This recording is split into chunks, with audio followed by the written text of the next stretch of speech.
So you're a psychotherapist. Yeah. What does that actually fucking mean? So, okay, so psychotherapist, I think people are quite scared. Yes. Of psychotherapy. I don't think I'm very scary. You are fucking terrifying. No, I'm not. No, I'm not. No, I think I'm not a regular, I'm cool therapist. I think therapy in general can feel very, very scary, but it's more of a, I don't know, it's an open chat, but my morality of how I run my life is completely left at the door. It's got nothing to do with me, with what the client wants to bring. So I'd like to think that I'm pretty unflappable and pretty unshockable. I've been doing this for a long time. I've been doing it for about 12 years. During that, I also taught sex ed to like all of the teenagers in Bristol. That's what I did. That was my job for like 3 years. They're so scary. They're so scary. So I feel like I'm quite, I don't know, not many people have scary stories with me. Or like they come and they think that they're so full of shame, they're so full of guilt. And I've, not to overlook the fact that you're going through it and that's a really upsetting thing for you, but I've heard it, you know, and it's okay and you're normal and you're really human. And I hope that when people come to therapy with me that they know that I think you deserve to feel happy, to feel yourself, to feel authentic, to feel loved, to know what that feels like. And I'll hold that. And if you don't believe that, that's fine, but I will hold that for you. That's what therapy is like with me. That's very nice. Oh, it's great. Yeah, let's make on about that. Yeah, we're playing it poetry. It's great. Do you know teenagers never clapped me? What do they do? They just like, that's horrible. To be fair, I was teaching them the scary stuff.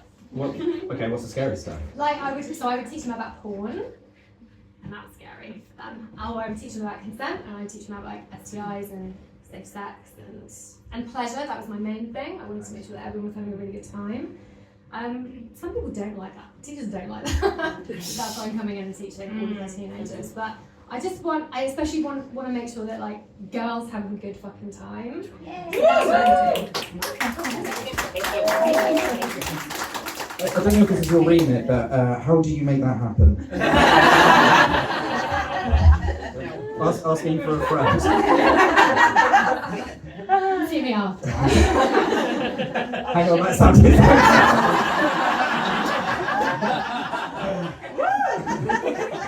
I'm not that kind of therapist. You did a TEDx talk, didn't you? About. Yeah. She did! Only get Stephanie Healey. Don't worry, we'll put links on the gram, up on our reels and the stories and all the rest of it. You can follow us and then you can buy tickets for the next one. Some of you are welcome back more than others. I didn't say names. But you did a TEDx talk about pleasure. Yeah, a few and years sex. ago. About how I really wanted sexual pleasure to be part of sex education. Because sex education now, it's like I'm almost 40. No! So I know. SPF guys. So I'm close to 40. The sex ed when I was at school was so shit. I mean, I don't even know if I had any. And so I didn't really know what I was doing, like sexually, relationship-wise, romantically, nothing like that. So it's different now. Like sex ed is part of the curriculum. It's got to be on there, but schools can still kind of get involved and decide what they're going to have. So, but I really wanted sex ed to be right at the sexual pleasure to be right at the start of it, because isn't that like mainly what we're doing it for? I think. Yeah. You know, so I wanted to make sure that like teenagers knew what they were doing, that everyone was having a really good time, that they were there because they wanted to be. So yeah, so that's what my TED talk was on in 2019. Yeah, it's a long time ago. I think this is the first time I've stood in front of somebody and talked since then. So.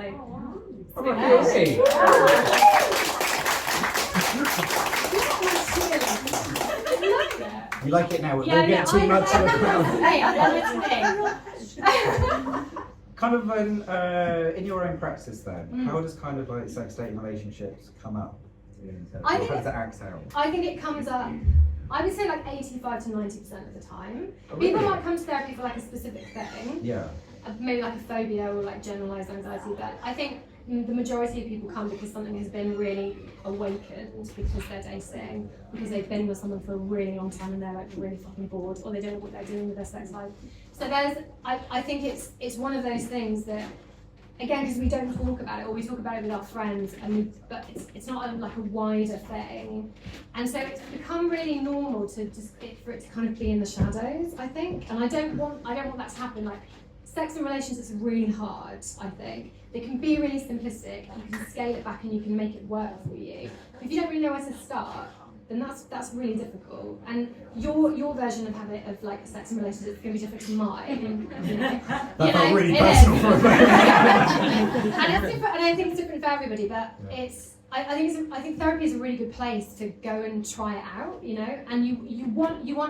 I would say that you want a therapist who's pretty unshockable, who's not going to be like, oh, that's really weird. Like that, and there might be therapists that do that, but I like. Have you guys seen Fleabag? Yeah. In the second series, she goes to therapy. She's fallen in love with this priest. So she goes to this therapist. I think we all fell in love with that. Oh, yeah. We definitely did. I heard a lot about it. Does he come up in therapy? Really? Have you heard he does that erotic novel recently? Yes, he does. Quinn. Has anyone heard snippets of the erotic novel? Good. Oh, you will. It's good. But yeah, so she goes to therapy in the second series, and it's like a 4-minute clip. It's really short, but she says really quickly, she goes, "I want to fuck a priest," and what she does is she just doesn't react, and she just goes, "Catholic," and she goes, "Yeah," and she goes, "Oh, we're going to bet you to go for that." And she asks like an existential question of like, "Oh, do you want to fuck a priest or do you want to fuck God?" That's the question that I would probably ask.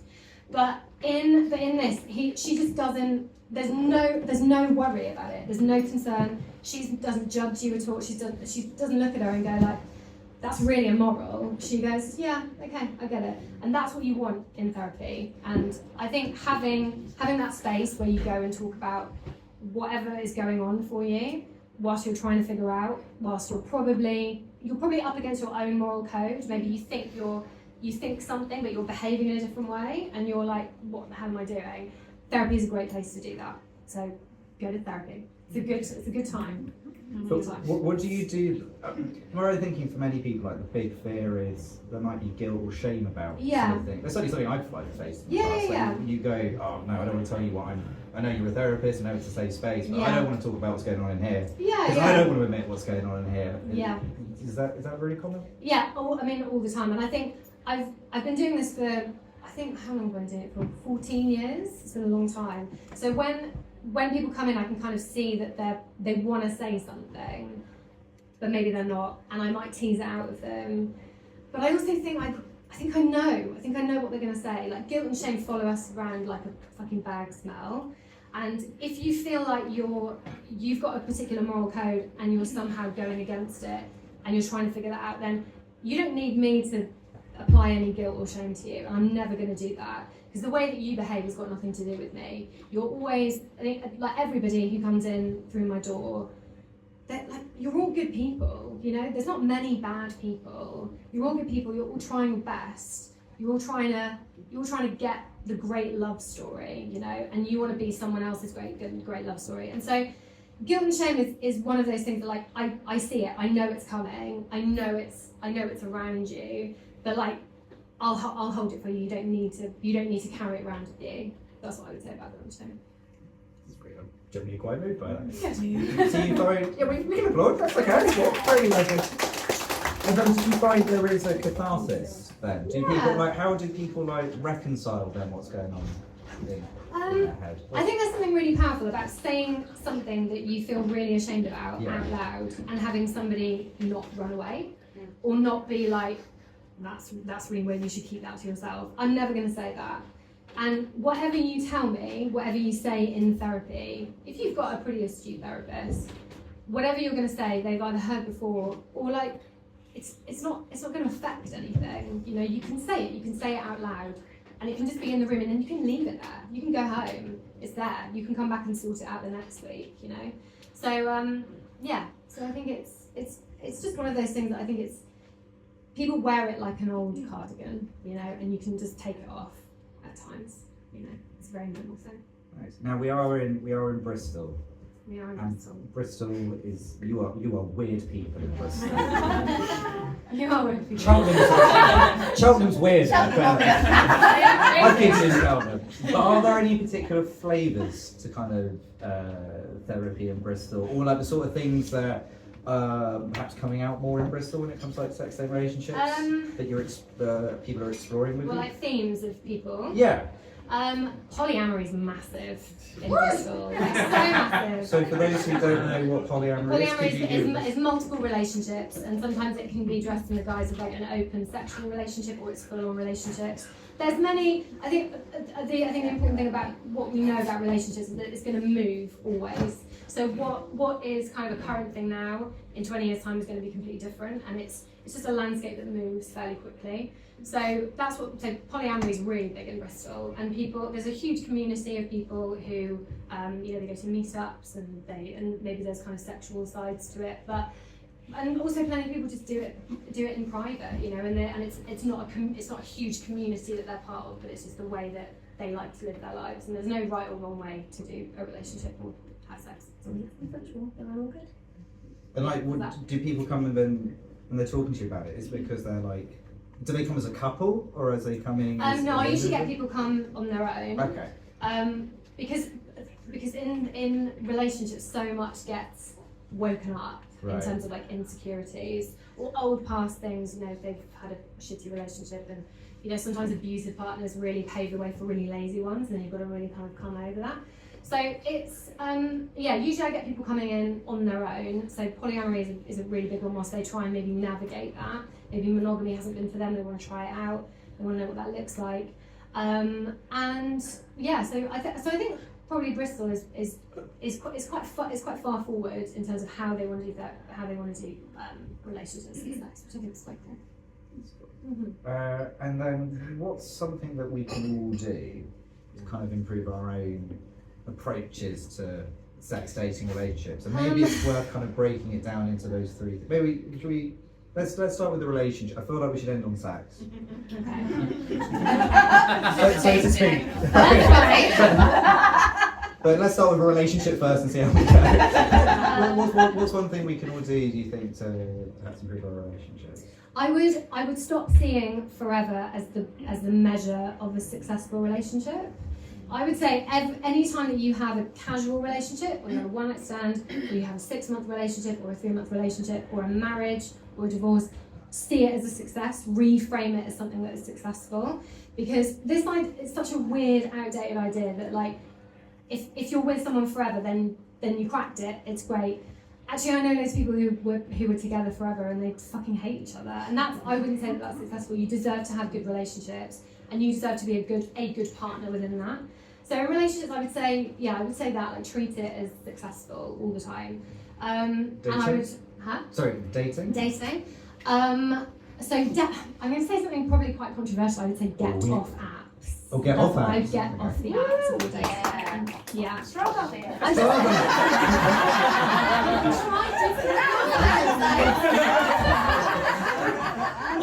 I think you've got your answer now.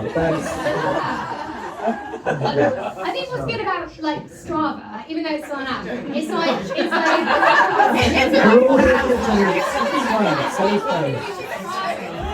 There's people downloading Strava right now.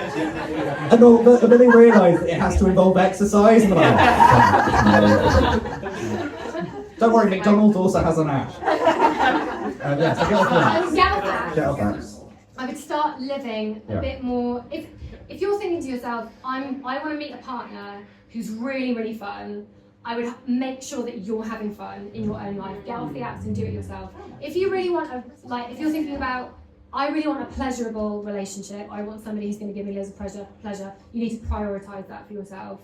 Because if you've got that world going on, you will just attract the right people. And the amount of times, like, it's been a long time since I've used apps, but when the apps that were around when I was dating I don't even think Hinge was a thing, or maybe Bumble was even a thing. So it's Tinder, which was really great. But Tinder at the time, you would meet people who you would never ever meet, ever. Your souls would never cross. There's a reason for that. And I think if you can, we've all discovered that.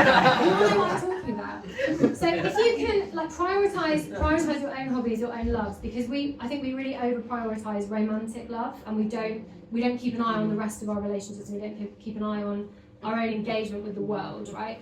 And it's great to triumph love, and it's great to triumph your romantic loves, but if that goes to shit, it's gonna feel awful. You know, you need to make sure that you're engaged with the rest of your life.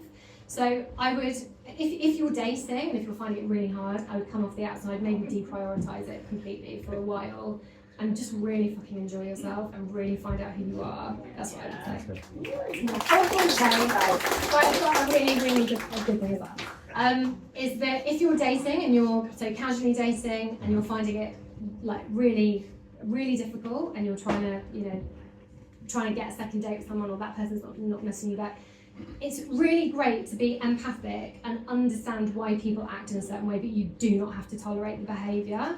So I would say that having that have high standards but low expectations. That's what I would say with dating. Low expectations. The low expectations is what I always say before sex. I'll do my best, but I make no promises. And finally, what's one way we can have better sex? And I'm going to guess you're not going to say 3 fingers. Probably not. Something like, ooh. I would really. That was a lot of currently. Have I had someone walk out of therapy before? How to have better sex? So I would prioritise it. Yeah. So I'd prioritise it, and I'd be the way to have better sex is to know what you like a little bit more and really engage your senses. And that you don't need to do anything crazy. You don't need to get like strawberries and cream in. You don't need to do anything like that. But Did you want to say gravy? Oh, sorry, yeah, take the mask.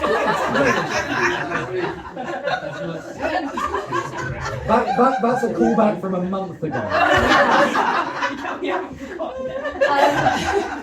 But I think something about sex is how over-dramatised it's become, or over-performatised it's become. And sex, especially sex in a long-term relationship, is going to be completely different to when you're like casually dating or when you're first dating. And this might sound really cringe, but I think sex in a long-term relationship can be really, really beautiful, but it's so different to what you've ever been taught. And I think sex has kind of got this, it's got this flavour, which is, it's got to be super passionate, it's got to be really spontaneous, it's got to be it's got to be insane, it's got to be like whips and chains and all this stuff. And if you're not doing that, sounds then good. That's great. Sounds Great. Not shaming. but also, like, I think sex as well can be a really beautiful. It's a beautiful raw thing, and so let it be that, And sex and meaning changes over time. When you're with someone for 10 years, it's going to be different to when you've been with someone for like a night. It changes when you have children. It changes when something happens, or when you're really stressed. So try not to prioritize it, but don't let too much meaning get attached to it, because otherwise you'll go mad. Thank you very much. Ladies and gentlemen,